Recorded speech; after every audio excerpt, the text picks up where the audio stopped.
it on Author's Corner. Here this time around we have Kalie Marino talking about her exciting book, Breaking Free from the Inner Critic. And I don't know how many people realize how critical they are of themselves, how much they criticize other people, how much it influences what happens around you and who you are. And boy, this book is one powerful read. I actually would recommend it to anyone. I think it's on the table for anyone. She's a holistic psychotherapist who's offered counseling for numerous soul-searching individuals and couples and even whole families. She's done it for over 36 plus years. Kalie, thanks so much for joining us.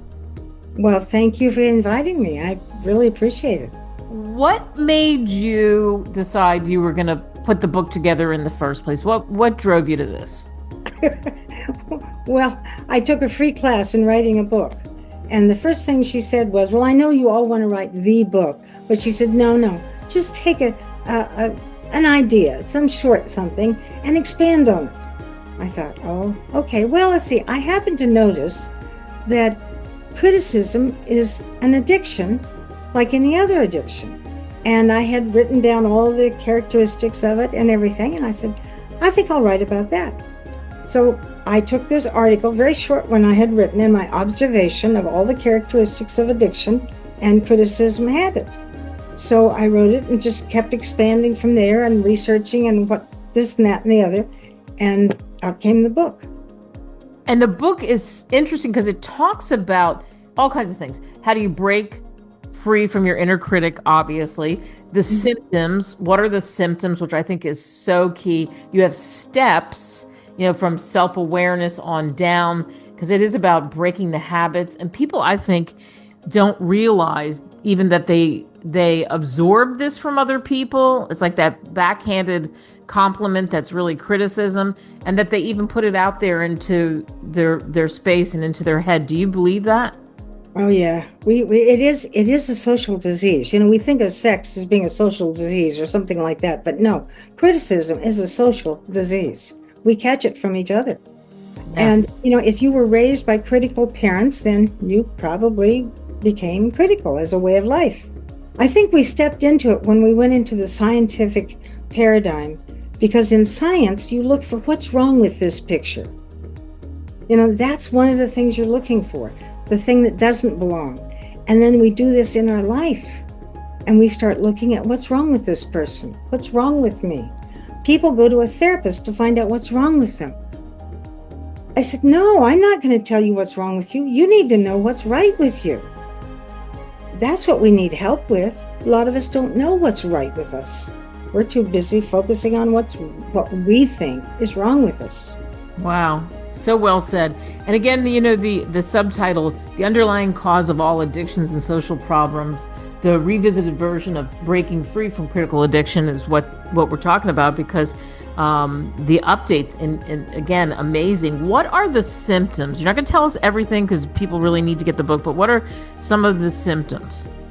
One of the symptoms, oh, by the way, I got to read this because it's so perfect. Criticism, like germs, spreads dis-ease. When infected, cover your mouth and find something to appreciate. That's the title of that chapter on symptoms. Well, perfectionism is one of the symptoms, because you find everything wrong. It's got to be just so. So a perfectionist is very critical. Self-righteousness, prejudice, bigotry, those are all signs of finding fault, right, with others. Sarcasm. Oh, I remember my father saying, well, I was only kidding. You don't need to be upset. I was just kidding. Well, his not kidding was hurting. And, you can say something in sarcasm and really hurt somebody. It's actually veiled anger. Is what sarcasm is. It's veiled anger. And, or veiled dislike. Worrying. We're even taught that as a mother we're supposed to worry. No, we're not supposed to worry. Worry is putting out negative energy there towards something. I remember when my child, my 2-year-old, was lost in a huge park in Wichita, Kansas. He suddenly disappeared. Well, first I started to panic, and then I realized, wait a minute, I'm not putting that negative energy out there. And so I started praying, and I said, God, take his hand and bring him home to me. Well, 2 hours later, a man walked up holding my son's hand, and he said, I've been trying to help this boy find his mommy. There was God holding his hand. So worrying, we're not supposed to. We have faith in our children. Don't worry about your child. Have faith in them. Another one is denial and secrecy. My family was full of that. We just pretend it didn't happen, and that's really putting it down. Anger. Well, anger is a huge problem. I mean, almost every person or couple that I see, anger is a problem in part of it. But anger is really covering up fear. When we're afraid of something, we get angry and we protect ourselves from it. And we try to attack as a way of protecting us. But if you'd ask yourself first, wait a minute, what am I afraid of? And then share your fear. Everybody will listen to fear. But if you're angry, the minute somebody shows you anger, you have an automatic response that puts a shield up between you and them, and you don't hear anything they're saying. Boy, isn't that the truth? So if you want to be heard, don't say it in anger. Tell them your fear. They'll listen to that. Yeah, that's a great tip there. Okay, so we don't want to go too deep into the symptoms. I want to get to a couple more here. Depression, disease, substance abuse, prescription drugs. Those are other symptoms. I mean, there's just a lot of them here. Yeah. And you can find them all out in the book, by the way, which you can get on Amazon, Barnes & Noble, all those great places. And what are some of the steps? One of the first steps you say is self-awareness. And also that you have to realize, like, step 3 is that there's a problem. Yeah. So step 1, I don't like the way I feel. Hey, recognize there's a problem going on. And it's inside you. That's what's so important. And step 2 is that you have to say, wait a minute, then there must be another way to see this. If it doesn't feel good, there must be something wrong here. So there has to be another way to see it. And when you find it, get rid of it. Let it go. There's something that's causing this. Let it go. There's 4 steps, and it's really hard. I won't do the steps justice by naming the steps, actually. But because there's a lot to each step. There really is.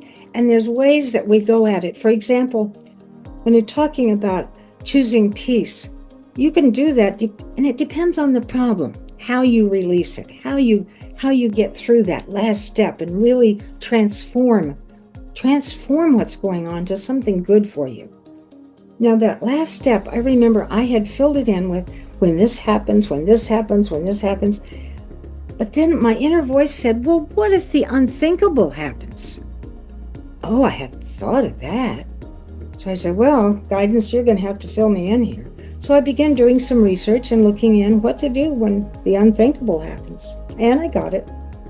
Well, interestingly enough, I mailed my copy to my publisher at 7 o'clock on a Friday evening. And at 1 o'clock in the morning, we were called and they told us that our son had just been murdered. Ah. Now, I'm not going to go into the details of that here. It's in the back of the new book. I don't think it's in I'm not sure it's in the version you looked at. But anyway, what had happened was, it was a huge thing. So my husband, he started off to a Buddhist retreat center to kind of heal himself and get himself centered again. And the first day I had trouble getting him out the door. So finally the second day he left. Third day he got there, and then he called me and he said, I want to come home. I said, wait a minute, you haven't read my book, but I sent you a printed copy of it with you. And I said, look at the section under what do you do with the unthinkable happens? And there was the answer. And he called me back and he said, I'm okay. So I wrote that book for us. There's a lot in there on forgiveness, which we had to do a lot of forgiving. And that was very helpful to forgive. Forgiveness, that heals the person who's forgiving. It's not about whether it's, you shouldn't forgive murder. Well, I don't know. It's about forgiveness means that I've got to carry anger inside of me. I've got to carry this horrible feeling in me. I don't want that. How can I still love people and be a loving person if I'm filled with anger and hate? I can't do that. So the only way I can be a loving person is to forgive those who harm me in any way, to love them. Wow, so powerful. To love, yes. Yeah. And by the way, we did forgive the person who shot him. Wow. But you're right. You can learn more about Michael. You talk about it. You talk about what, more details of what happened, but what an amazing thing when you say the unthinkable and the power of forgiveness.